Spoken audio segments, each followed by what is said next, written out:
buenos días, distinguidos amigos. Bienvenidos a otra entrega del Diálogo Libre de su periódico Diario Libre, el periódico que más se lee y que más vende en la República Dominicana.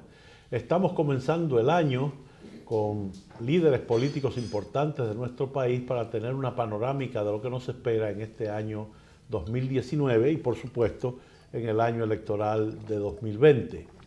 Para ello hemos invitado hoy al candidato presidencial del Partido Revolucionario Moderno, el licenciado Luis Abinader, con quien conversaremos sobre estos temas de actualidad de interés para todos los dominicanos. El panel de periodistas que tendrá a su cargo la conducción de este diálogo libre está encabezado por el jefe de redacción de apertura de Diario Libre, el periodista Omar Santana, el subjefe de redacción Eli Heiliger, el editor político Abel Guzmán y la reportera senior de la redacción integrada de Diario Libre, Nisa Campos. En unos instantes arranca este diálogo libre con el licenciado Luis Abinader, a quien damos la más cordial bienvenida con nuestro agradecimiento por haber aceptado esta invitación en muy corto término. Bienvenido. Muchas gracias, Adriano, por invitarnos. Yo soy un agente de aquí, de Diario Libre, o sea que tengo que estar atento debido siempre al trato amable y respetuoso e independiente, sobre todo, de este gran diario nacional. Muchas gracias. Como dije al principio, denos una panorámica de cómo usted ve este 19 y las perspectivas electorales para el 20. Bueno, desde el punto de vista político, este es el año de las definiciones internas, para entonces ya tener el gran año de la decisión de 4 años, que es el 2020. Nosotros en el Partido Revolucionario Moderno estamos empezando el proceso del registro de militantes en su fase 2, que se llama PREMIL, que ya lo hicimos en la primera fase para las convenciones internas, donde pudimos ser el único partido que logró hacer convención en la República Dominicana en los últimos 10 años. Muchas veces la gente no recuerda ese dato. Nosotros pudimos elegir nuestra dirección en todo el territorio nacional, desde las zonas, los distritos, los municipios y las provincias. Y ahora entramos en la fase de crecimiento, que el pasado jueves pues, se presentó un plan bastante novedoso de publicidad para que el país, juventud, mujeres, encuentren en el Partido Revolucionario Moderno el partido que le va a dar cabida y en cierto sentido la pasión y la esperanza del cambio en nuestro país. Nuestro partido está tomando sus decisiones de manera institucional, pero consensuada también. Por lo tanto, hay un gran sentido de responsabilidad histórica en esta coyuntura y eso nos lleva a nosotros, a todos los PRMistas, a actuar con mucha sensatez y nosotros sabemos que el PRM es el partido que debe de ser el líder del gran movimiento de cambio que tiene la República Dominicana. Tiene que dirigirlo conjuntamente con no solamente otros partidos políticos, sino con muchas asociaciones, con muchos movimientos sociales que quieren un cambio en la República Dominicana. Usted puede estar seguro que en el PRM vamos a crecer,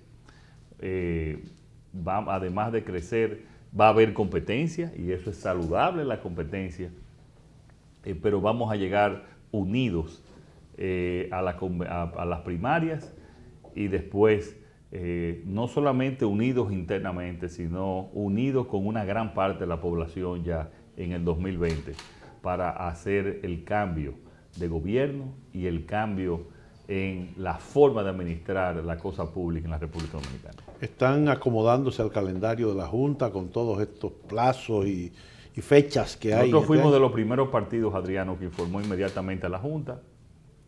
Recuérdense que tuvimos una decisión en el Comité Nacional para hacer nuestras primarias con el padrón nuestro.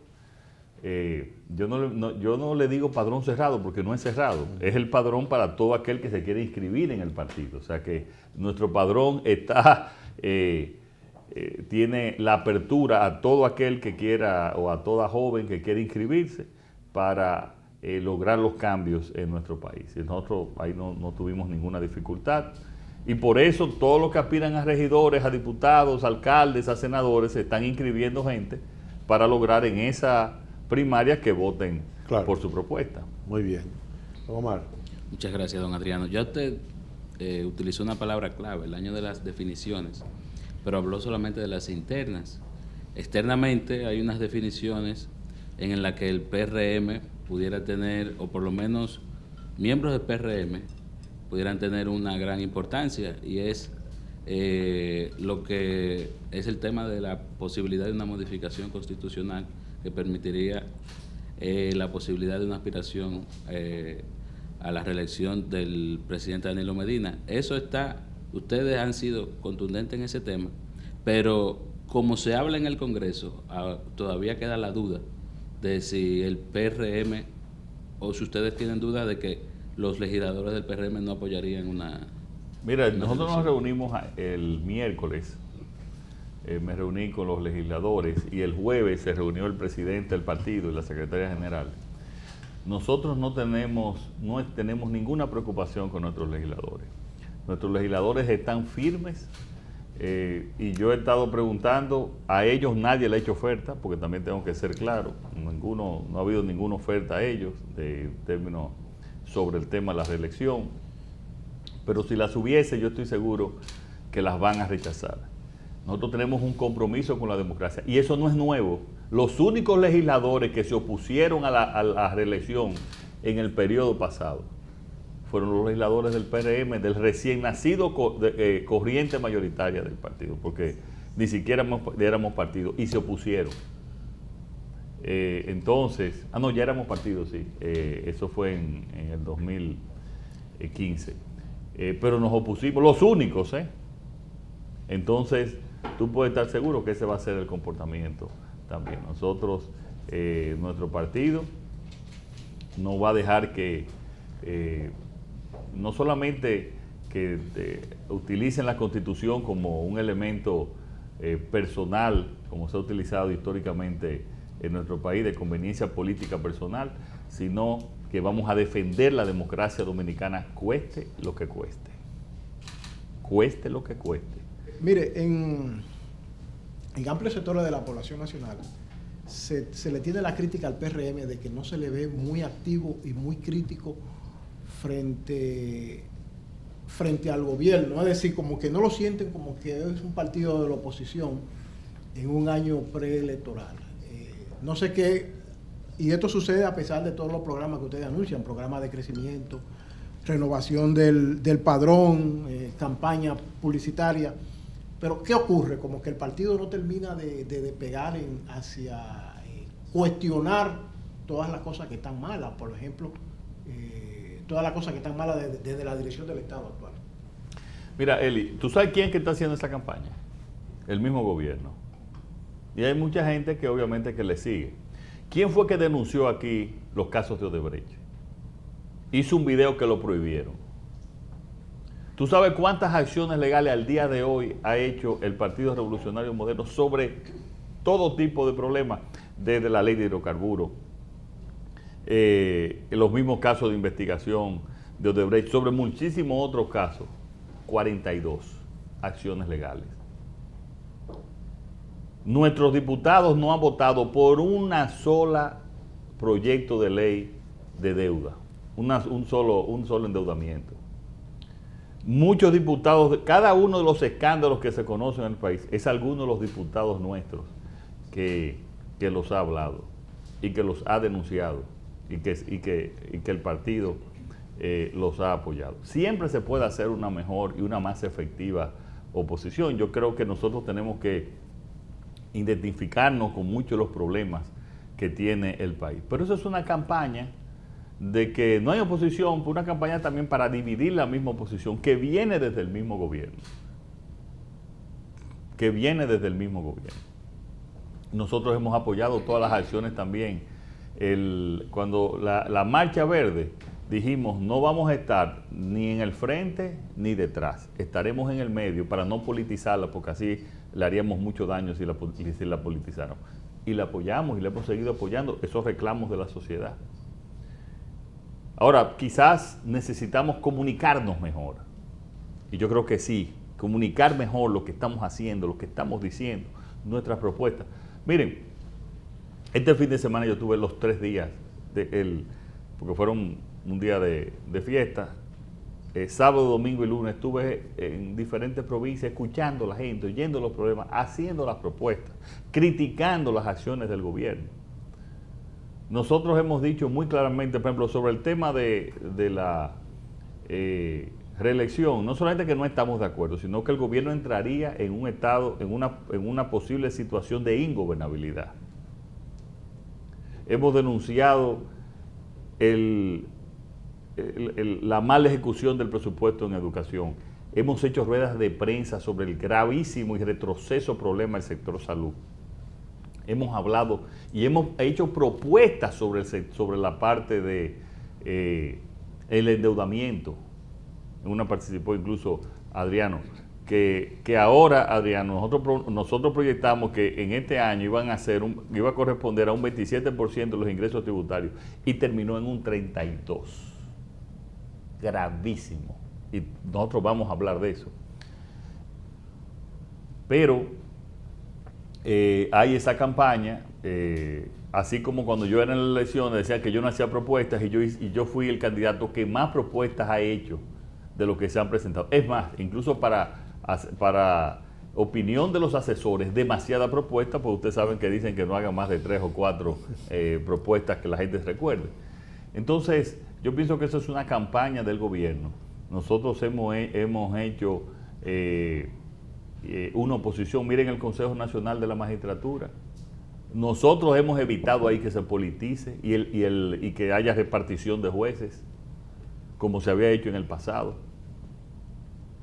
Entonces, creo que estamos haciendo, que podemos mejorarla, sí, que podemos también mejorar la comunicación de eso que estamos haciendo, sí. Fíjense, ahora nosotros en Santiago, el comité municipal hizo una denuncia en cuanto al ayuntamiento del PLD en esa jurisdicción. O sea que podemos mejorar, pero ahí está la oposición y una oposición responsable. Muy bien. Vamos a ver. ¿Qué ha pasado, don Luis, con el PRM, que no ha podido mantener algunos partidos aliados que tuvo en las elecciones pasadas y el bloque? Inclusive han surgido 2 coaliciones aparte en la oposición. ¿Usted entiende que eso no teme que eso le afecte en la campaña del 20, una división de la oposición? No, pero fíjate, en la campaña pasada nosotros vamos a tener en las próximas elecciones más partidos unidos que lo que tuvimos en la pasada. Y en el bloque opositor fue separado en la campaña pasada. Nosotros nos reunimos una semana antes, pero fueron candidatos separados. Ahora, yo te aseguro a ti que en las próximas elecciones nosotros vamos a tener más partidos aliados apoyándonos y mucho más sectores sociales apoyándonos. De todas maneras, nosotros estamos abiertos a discutir una gran propuesta nacional por el cambio, donde no tenemos que estar de acuerdo en todo, pero sí estar de acuerdo en lo más importante. Y yo le digo a muchos amigos y amigas de la oposición, yo no soy perfecto, pero en lo que llegue el Mesías, aquí estoy yo. Muy bien, doña Lisa. Don Luis, la Junta Central Electoral está trabajando para implementar lo que sería el voto automatizado en las elecciones primarias. ¿Usted cree que ya el país debe dar el salto a la tecnología, dejar atrás lo que serían las boletas? Mira, Nisa, casualmente la Dirección de Tecnología de nuestro partido hizo una comunicación a la Junta pidiéndole más informaciones y una serie de requerimientos de tipo técnico para nosotros poder opinar con validez y con realidad sobre ese tema. O sea que yo en este momento no te puedo opinar porque sí nos reunimos, la dirección ejecutiva lo discutió, pero la opinión de los técnicos es que necesitaban una serie de informaciones para dar una opinión concluyente. Pero eso se refiere al método que sugiere la Junta, pero parece inevitable que las elecciones sean electrónicas por la cantidad de candidatos y cosas. Es difícil. Bueno, depende, pero eso yo no quisiera Okay. hacer una opinión porque quiero que sea el partido que lo hagamos, porque nosotros tenemos muy buenos técnicos, allá hay un gabinete tecnológico que está trabajando, tenemos incluso gente que está haciendo y que ha viajado fuera del país para ese tema, estoy hablando en los últimos días, y para poder tener una opinión muy acabada. Y nosotros le estamos dando seguimiento día a día al tema electoral. Yo quisiera agregar, campaña pasada usted incluso trajo a un conocido político estadounidense, famoso por su actuación como alcalde de la ciudad de Nueva York, para tratar el tema de la delincuencia, la seguridad ciudadana en general. Esto no ha mejorado absolutamente nada desde las elecciones pasadas hasta el día de hoy. Denos su diagnóstico en el tema de la seguridad ciudadana. Adriano, es penoso, pero el que está pagando las consecuencias es el pueblo dominicano, es lo que está pasando. Y digo penoso porque que el presidente diga algo y que sea refutado por un funcionario como es el procurador, te dice a ti que no hay ninguna idea de lo que está pasando, ni de la realidad del problema de la delincuencia en nuestro país. El informe Giuliani que hicimos hace 3 años sobre la delincuencia en el país, que lo publicamos, pero no solamente lo publicamos, se lo enviamos al gobierno con la buena fe para ver si tomaban algunas medidas, donde Giuliani trajo los técnicos que hicieron las reformas en la ciudad de Nueva York e incluso de otras ciudades también. Nada de eso se ha aplicado. Obviamente tú sabes que la delincuencia tiene varias razones. Tiene origen de la delincuencia y las causas de la delincuencia que tienen que ver con la falta de oportunidades, que tienen que ver con el narcotráfico. Y después también la otra parte, que es lo que se llama la ley y el orden, que tiene que ver con los procesos, con la eficiencia de la policía en captar ya los hechos. Lo que tú quisieras que no se produjeran esos hechos, pero después de producirse esos hechos, de capturar las personas que hacen esos hechos, y el otro componente es de llevarlo a la justicia y condenarlo en caso de que sean culpables las personas captadas. Lo primero es, y está en ese informe, que no hay prioridad en la lucha contra la delincuencia en este país.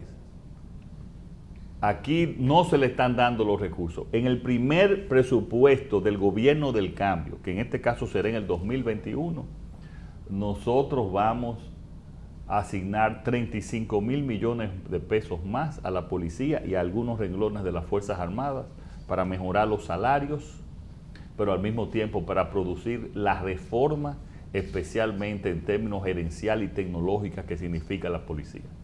Yo le aseguro a este país, se lo aseguro, que aplicando las reformas que tenemos, se lo puedo asegurar porque ha pasado en otros países, que bajamos la delincuencia en 2 años en un 50%.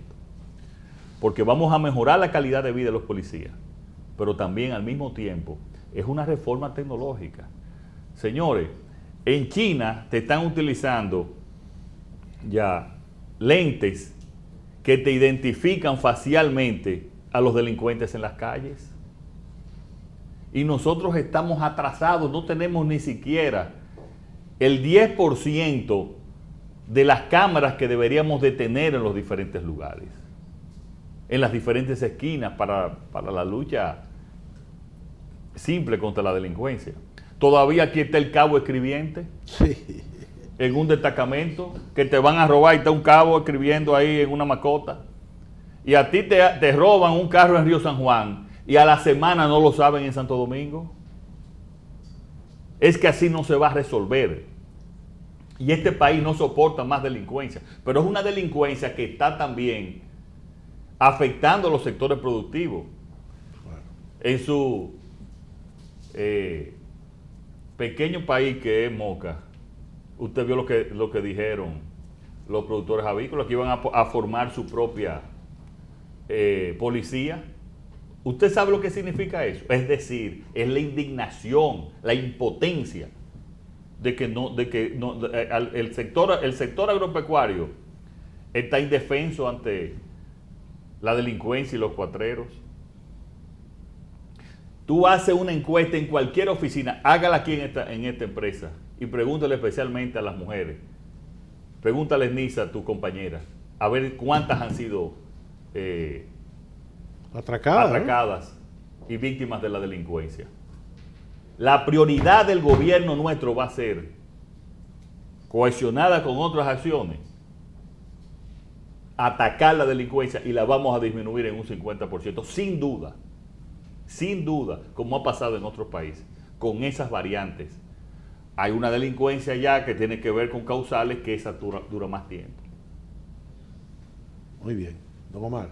Bien, gracias, don Adriano. En el Consejo Nacional de la Magistratura, en la elección de los jueces anterior, yo creo que realmente el PRM, ustedes lo informaron, además quedaron medianamente satisfechos, o sea, quedaron satisfechos con el trabajo que se realizó. El PRM ha sido crítico históricamente de la justicia en manos del Estado, de los poderes del momento. Ahora mismo estamos en un proceso judicial, que es el caso Odebrecht, en el que la gente, lo sabemos porque manejamos las estadísticas de lo que hablan en las redes sociales y de lo que se habla en la calle, la gente no cree que de ahí vaya a salir, se vaya a hacer justicia en realidad. ¿Cuál es su propuesta para combatir lo que la gente llama y lo que es la impunidad? Mira, nadie cree en ese proceso de Odebrecht. Digo, la gran mayoría de la población no cree en ese proceso. Y cree que ahí hay muchos que no son y otros que no están. Nosotros hicimos una propuesta para un gran acuerdo por la institucionalidad y la lucha contra la corrupción en este país. Luchamos por la independencia del sistema judicial, pero al mismo tiempo con un ministerio público independiente. Tú no puedes tener un procurador que es miembro del comité central de ese partido, como pasa actualmente. Eso desacredita. Aún lo que él haga sea correcto, pone en juicio de duda sus acciones. Nosotros vamos a proponer a un ministerio público independiente. Y lo voy a hacer desde el principio, sin necesidad, porque para eso necesita una reforma constitucional. Después haremos ese pacto para esa reforma pero desde el principio del gobierno, aún sin la modificación constitucional, nosotros vamos a tener un procurador que sea independiente políticamente, para que lleve los procesos de justicia con la ecuanimidad y sin mirar el color del partido que comete ese crimen, sea del partido que fuese. Pero también, señores, es que se le está dando a la justicia, debería de dársele un 2.66% del presupuesto y se le está dando la mitad. A la Cámara de Cuentas se le está dando la mitad. A todos los organismos relacionados con la justicia y el control se le está dando la mitad de lo que por ley se le debería otorgar. Y por eso, en cuanto a la justicia y la eficiencia en la justicia, tenemos hoy un sobrecargo de casos en los tribunales del país. En el Distrito Nacional tiene la mitad de la población de la provincia de Santo Domingo. Y la provincia de Santo Domingo tiene la mitad de los tribunales del Distrito Nacional. Y donde quiera que vas, yo fui a Barahona hoy y me pidieron, el fin de semana pasado, me pidieron que tenía que tener otro tribunal en el caso de casos laborales, que está sumamente congestionado, y así voy al todo el país y me hablan de los problemas también que tiene la justicia porque no se le ha dado la inversión necesaria en los últimos años. Y claro, eso yo pienso que no es una coincidencia. Yo creo que eso tiene que ver también con casos y creación también de impunidad. Si nosotros no empezamos para romper el círculo vicioso del subdesarrollo y lo convertimos en el círculo virtuoso del desarrollo, lo primero que tenemos que hacer es una justicia independiente y sistemas de control, porque eso es lo que te da seguridad jurídica. Y eso es fundamental para el cambio y el paso que tenemos que dar hacia el desarrollo. Muy bien. Don Eli. Luis, el presidente de México, López Obrador, desde antes de tomar juramentación y aún cuando llegó a la presidencia, dijo que iba a adoptar, y la está adoptando, una política de perseguir la corrupción, pero sin tocar, él lo dijo con esta palabra, que no iba a tocar a ningún expresidente. Yo le quiero preguntar sobre qué política de corrupción usted adoptaría en el país. Combatir la corrupción, pero sin perseguir a los responsables, propiciar un borrón y cuenta nueva, pero cerrando las llaves que permiten el caso de la corrupción. ¿Cuál es su opinión sobre eso? Es que ese es el cambio que tenemos que hacer. Es que no tiene que ser el presidente que esté atrás de nadie. Es la justicia. Si tú tienes un procurador, un ministerio público independiente, con una persona respetada por toda la sociedad, es que no es el presidente. El presidente no puede decir, yo voy a meter preso. No, el presidente no puede meter preso a nadie. El presidente tiene que dejar que actúe la justicia. Y eso es lo que yo voy a hacer. Con un procurador independiente, ese procurador es que va a seleccionar los casos. Cuando los organismos de control, llámese Contraloría y Cámara de Cuentas, le envíen los expedientes, él va a determinar si tienen mérito o no. Lo que debe de hacer el presidente es no involucrarse y dejar que la justicia funcione, pero una justicia verdadera, transparente y responsable. Y eso es lo que yo voy a hacer. Pero ahora existen los mecanismos de control de la corrupción y sin embargo siguen... ¿Qué mecanismo de control de la corrupción? Bueno, tenemos la Cámara de Cuentas. No. Tenemos la justicia. Pero eso, mire.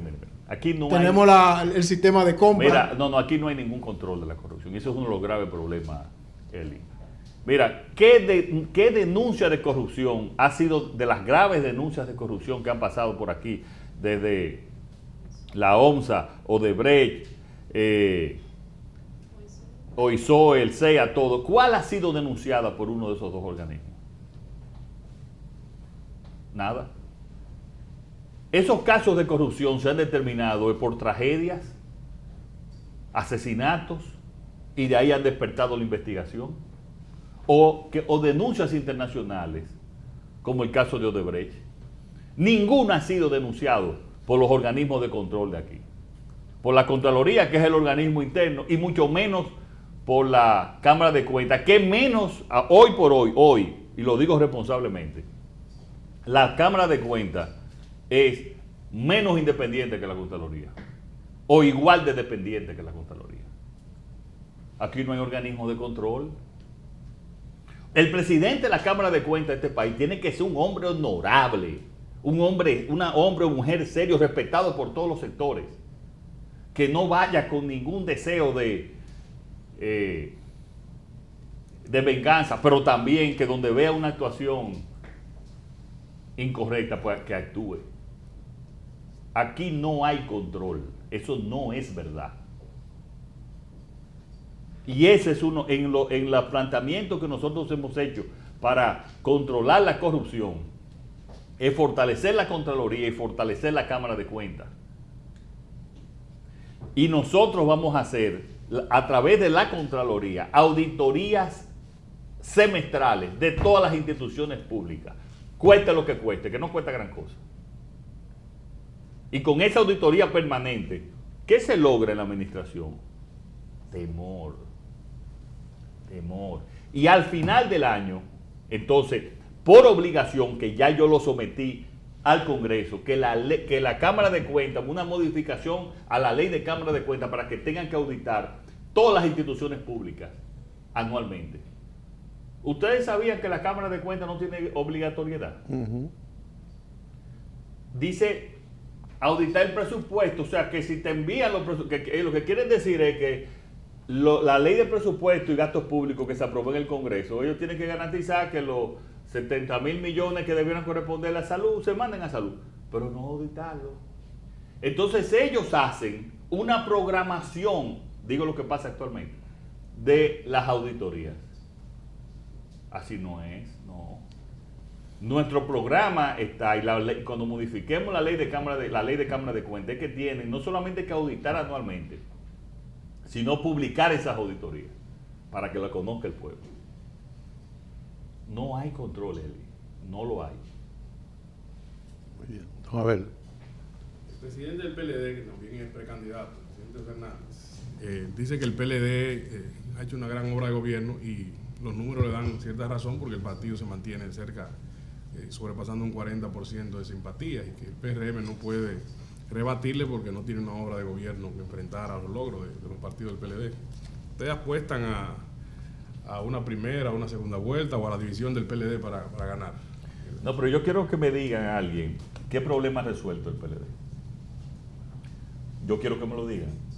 Vamos a empezar por la preocupación en términos del número de preocupación de la gente. Delincuencia. Estamos hoy peor que hace 20 años. Salud. Somos el único país que ha retrocedido en América Latina, y ustedes lo han publicado, en maternidad infantil, en mortalidad infantil y mortalidad materna. Educación. 4% de educación y no hemos mejorado en ningún momento la calidad de la educación. Y si no, miren los números de PISA, que son los referentes internacionales en eso. Desempleo. Estamos en los mismos niveles de desempleo que teníamos hace 20 años, pero algo peor. El poder de compra del salario mínimo dominicano hoy es el mismo del año 92. ¿Dónde están las soluciones? ¿Qué es lo que ha solucionado el PLD? Le ha solucionado a su gente, pero no al pueblo. A su gente, pero no al pueblo.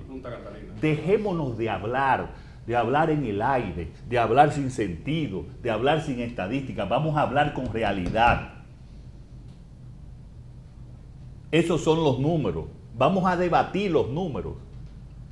No sentarse a hablar de aquello y la crisis planetaria. No, vamos a hablar de los números, la realidad. Ve, en este país no se ha solucionado en los gobiernos del PLD ninguno de los problemas fundamentales de la República Dominicana. No lo dice Luis Abinader, lo dicen todas las estadísticas. Esa es la realidad. Muy bien. Lo que sí ha pasado aquí es que se ha multiplicado por 5 la deuda.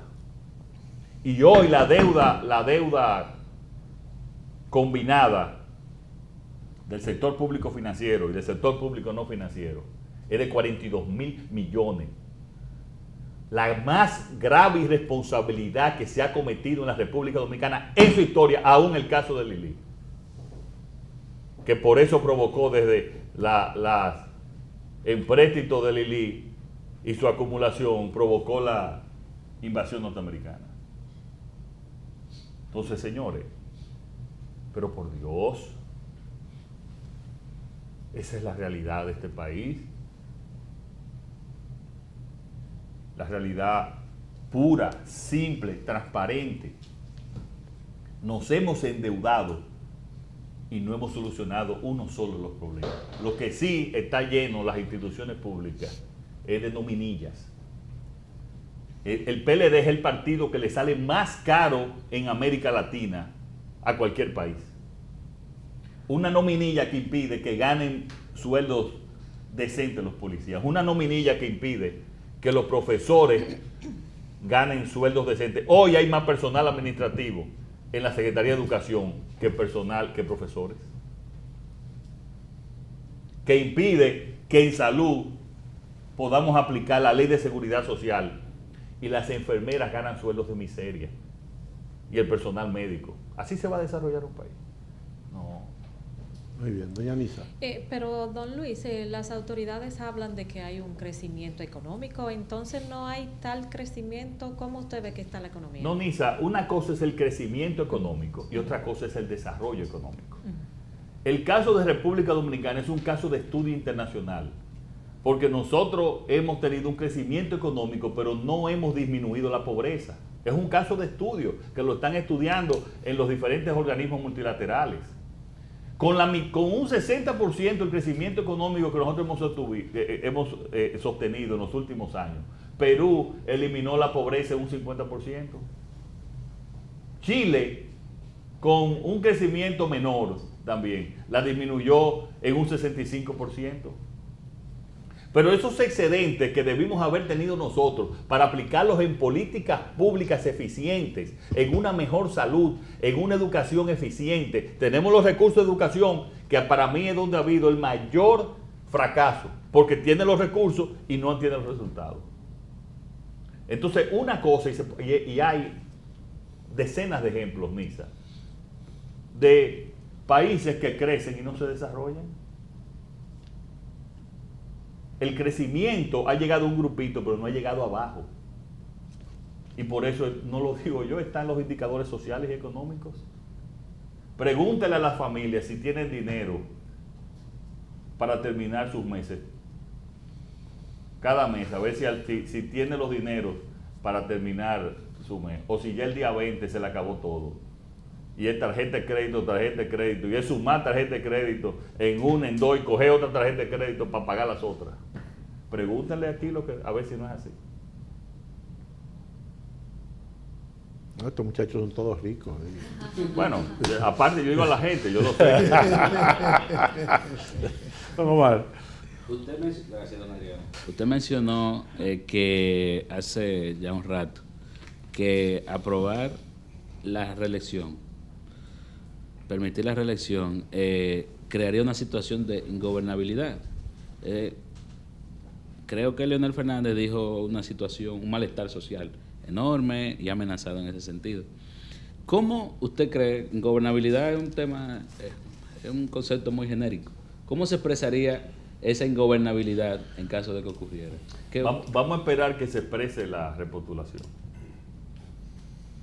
Y yo le voy a decir, y le hablaremos al país. Para mí, intentar una repostulación es atentar contra la democracia. Vamos a esperar. Ahora, yo espero, confío, y lo digo sinceramente, en la sensatez que en este caso el presidente pueda demostrar. Y yo le recomiendo sinceramente al presidente que no se involucre, que sería un gravísimo error para él y para su partido. Pero en otros países, en otros ejemplos latinoamericanos, usualmente el que modifica la Constitución termina en el poder. Como ejemplo, uno lo que le da es pena eso. ¿Y por qué va a pasar distinto a República Dominicana? No, está Maduro en el poder. Sí. Está también Daniel Ortega en el poder. Por ejemplo. Está Evo. Está Evo en el poder también. Si esa es la República Dominicana que se quiere. Me gustaría escuchar sobre la crisis venezolana, su opinión. Mira, el partido hizo puso su posición. Lo primero, que el tema Venezuela no es un tema ideológico. Este no es un tema de nosotros respetamos la decisión ideológica de cada país, de manera que sea. Aquí estamos ante un tema de que está afectando la democracia. Entonces, nosotros esperamos que ante las situaciones que han pasado en la semana pasada, realmente ya se busque una solución definitiva y que no se produzcan más fallecimientos, más muertos. Venezuela ha tenido una relación muy activa y ha sido un país hermano de República Dominicana. Solidario con nosotros, muy solidario. Totalmente solidario durante muchos años. Por lo tanto, yo espero una solución pacífica, pero respetando la democracia. En un país donde tú tienes 200 presos políticos, ese país no es sostenible. Muy bien. Don Eli. Ese sistema no es sostenible. Abinader, en las elecciones pasadas el PRM obtuvo más de 30, creo que 36% de la votación, frente a una maquinaria que lucía, bueno, se mantiene invicta durante varios procesos electorales, como la del PLD, que cuenta con una serie de recursos del Estado, le entrega tarjeta, bono gas, comida, etcétera. Eso va creando todo una maquinaria o un voto cautivo que tiene que dar algún resultado en términos electorales el día de las votaciones. Entonces yo quisiera preguntarle, ¿cómo ustedes se están preparando para enfrentar esa maquinaria que luce? O sea, tiene una gran cantidad de votos cautivos, bajo el colchón, como dicen los políticos. Mira, en muchos otros países, aquí mismo, han habido gobiernos que utilizando los recursos del Estado han hecho uso y abuso de esos recursos por diferentes vías. Hoy por hoy, el país está harto y cansado del PLD. No, oye, tú sabes lo que viene en el 2020, un tsunami por el cambio. Un tsunami por el cambio. No van a votar por un candidato, van a votar por el cambio. Eli, solo Dios detiene el cambio en el 2020. No hay forma legal de que el PLD, y legítima de que el PLD se quede en el poder. No hay forma legal y legítima de que el PLD se pueda mantener en el poder. Pero hay que sacarlo con una maquinaria.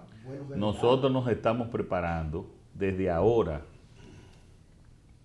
Para que tú tengas una idea, la semana pasada se realizaron, ya desde ahora, faltando 1 año y 5 meses para las elecciones, se realizaron 2 seminarios de profesores de delegados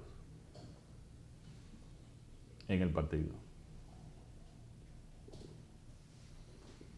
Nosotros nos estamos preparando para eso. Recuérdate también que nosotros fuimos a unas elecciones con un PRM que tenía apenas un año y 4 meses, sin recursos.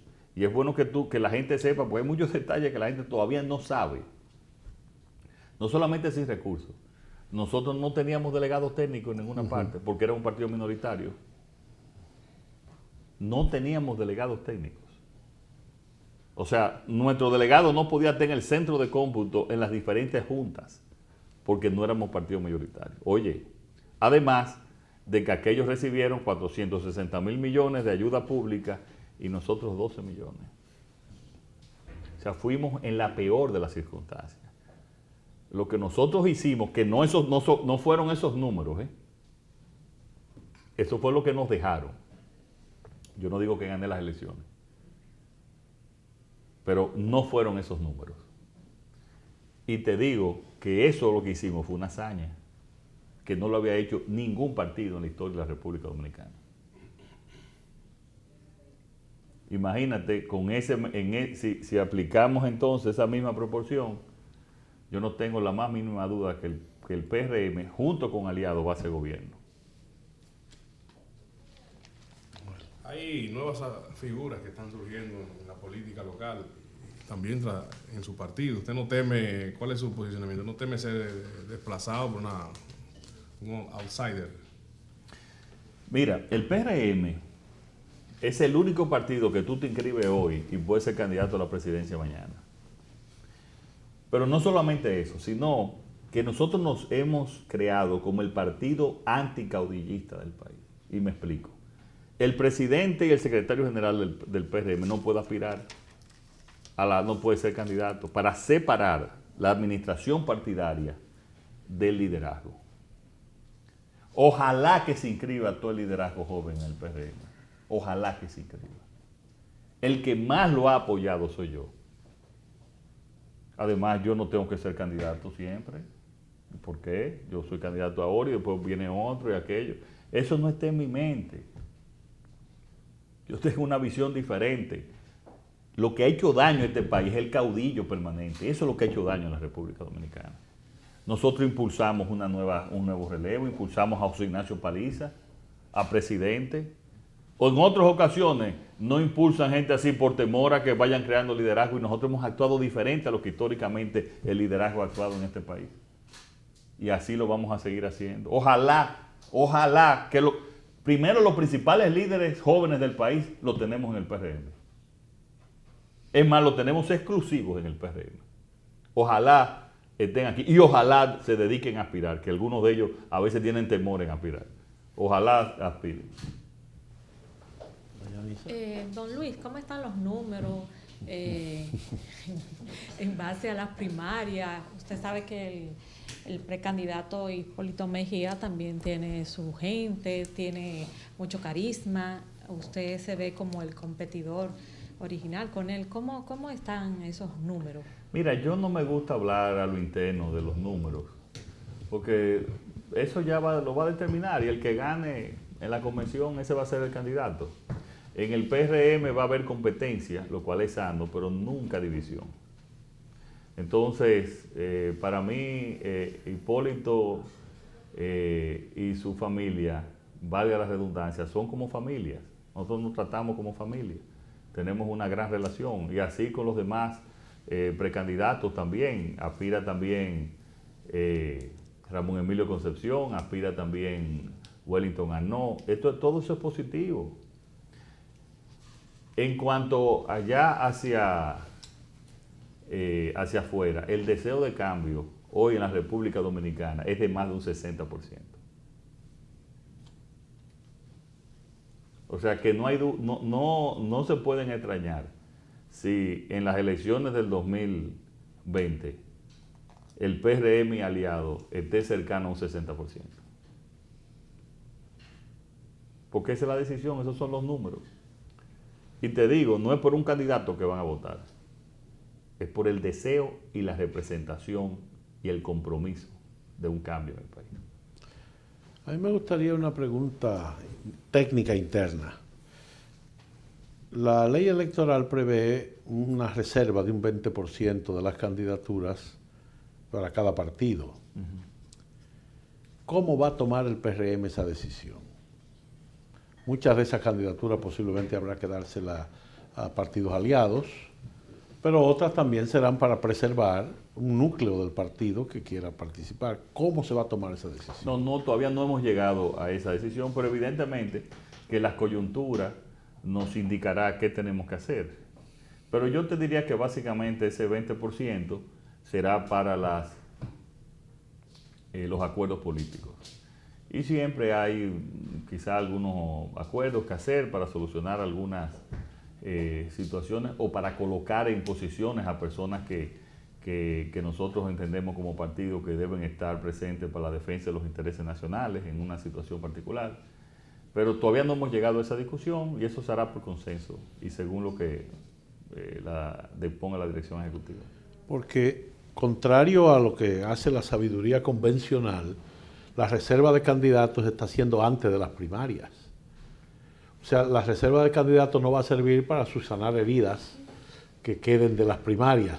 Al contrario, puede crear heridas de por qué me mandan a primarias a mí y no a usted. No, porque Adriano, no te pone nombre a la reserva. No, yo sé que no. Pero... O sea, no, pero en esto creo que sí, que puedes subsanar heridas, porque no se ponen nombres. Es sencillamente decir, aquí hay 5 candidatos a diputados, hay 2 candidatos, 2 posiciones que no van a elección. No se le pone el nombre, no se dice, va a ser Nice y va a ser... no, lo que hace es que se dejan ahí y después se ponen los nombres. Incluso no se ponen los nombres hasta 3 meses antes de la elección. O sea, sencillamente se dejan la reserva. Y eso es positivo, porque, Adrián, porque lo que sí es malo es que tú vayas a una candidatura a diputado, que donde hay 5 posiciones, tú quedaste en el cuarto, tú crees que tú eres candidato, pero después te llegan las reservas y tú perdiste. Digo, perdón, te sacan. Entonces, eso es lo que se ha querido evitar con la ley. O sea, yo creo que en esa parte eso es correcto y evitaría lo que tú mencionaste al principio, que es correcto. Bien, don Luis. Quítame el don. Se oye para televisión y... Yo le digo a Adriano, a él. Claro. Cada quien trata a la persona como considera. De los resultados de las elecciones pasadas, aquí, quizás una pregunta demasiado personal, yo noto un cambio en su postura, en sus posiciones, en la forma de usted expresarse. ¿Qué ha cambiado en usted? ¿Cómo ha sido este proceso de convertirse de ir ganando experiencia como figura política? ¿Usted me está entendiendo la pregunta? Quizás sea bueno, lo que pasa muy es introspectiva. que sí, yo en el fondo y en mis propuestas son las mismas. O sea, yo no he cambiado en el fondo. Tú oyes las propuestas mías de hoy y son las mismas, quizás perfeccionadas. Yo lo digo, disculpe. No, yo es entiendo. por el proceso, cuando usted, después de ese proceso electoral en el que ustedes pudieron hacer un núcleo opositor, en el que fueron a la Junta, pudieron cambiar la Junta, ese tipo de cosas. ¿Qué ha cambiado? A eso que me refiero. En el individuo político, en la persona que quizás Sí, tenga pero más ahí voy. Mira, tú tienes que adaptarte a cada coyuntura política.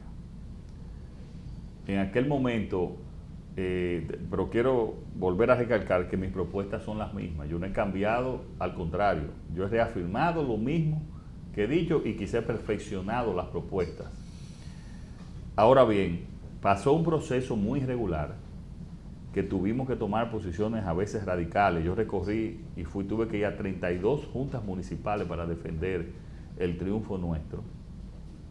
Tuvimos que presionar para que se cambiara la Junta. Y mira, y el Tribunal Superior Electoral, y mira la razón que los 2 que estaban ahí ya están apoyando a otro candidato. O sea, que lo que yo había dicho que era dirigente político está confirmado ahora. Y en este momento, antes yo era el retador, ahora nosotros estamos en una posición puntera en las encuestas, donde tenemos que, desde el punto de vista políticamente coyuntural, adaptarnos a esa realidad. Pero nosotros hemos logrado aquí avances políticos importantes en este proceso. Internamente, como dije, hicimos una convención que no lo había hecho ningún partido, con sus defectos, pero lo hicimos. Logramos un cambio en la Junta Central Electoral que era netamente política y de dirigentes políticos. Logramos un cambio en el Tribunal Superior Electoral que también eran de políticos y políticos sin vergüenza. Y logramos también que no lo ideal, como ninguna de estas cosas, pero que sí en el Consejo Nacional de la Magistratura no llevaran tampoco políticos como jueces, tanto en la parte anterior como ahora en el Tribunal Constitucional. ¿Qué hemos hecho nosotros? Aportar hacia la democracia y luchar. Yo no tengo miedo, como cuando hablé con la reelección, de ir a protestar a la calle en defensa del interés nacional, pero tampoco tengo temor a pactar por las grandes soluciones nacionales. Y eso es lo que debe hacer un liderazgo. Preparar el liderazgo, y el líder es el que logra objetivos a favor de su país.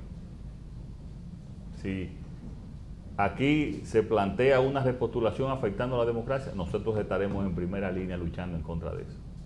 Si aquí se plantea acuerdos para leyes que pueden perfeccionar nuestra débil democracia, no tenemos temor tampoco en hacer esos acuerdos. ¿Usted ve posibilidad de pactos cuando no se ha podido firmar el eléctrico, no, el fiscal se ha dejado para cuando se No, pueda. el gobierno no tiene ningún interés en que lo controlen en nada, en términos del gasto público. Eso es. Por eso ni ha firmado el pacto eléctrico y el pacto eléctrico precede al pacto fiscal. Entonces, el gobierno no tiene ningún interés en que le controlen sus gastos. Y por eso no ha firmado ni tiene interés en hacerlo. Y El que yo voy a hacer, sí, desde que gane la presidencia, desde que asuma la presidencia de la República en el 2020, yo voy a llamar a un gran pacto económico, ni siquiera fiscal, Adriano, un gran pacto económico con todos los sectores del país, para decirle, hacia aquí va la República Dominicana, que va a llegar hacia el desarrollo. Y esto es lo que tenemos que nosotros que hacer para lograrlo, con todos los sectores del país. Muy bien. Pues muchísimas gracias al licenciado Luis Abinader, candidato presidencial del Partido Revolucionario Moderno, por su participación en este diálogo libre. A todos ustedes, muchísimas gracias por la atención prestada y hasta un próximo diálogo libre. Buenos días.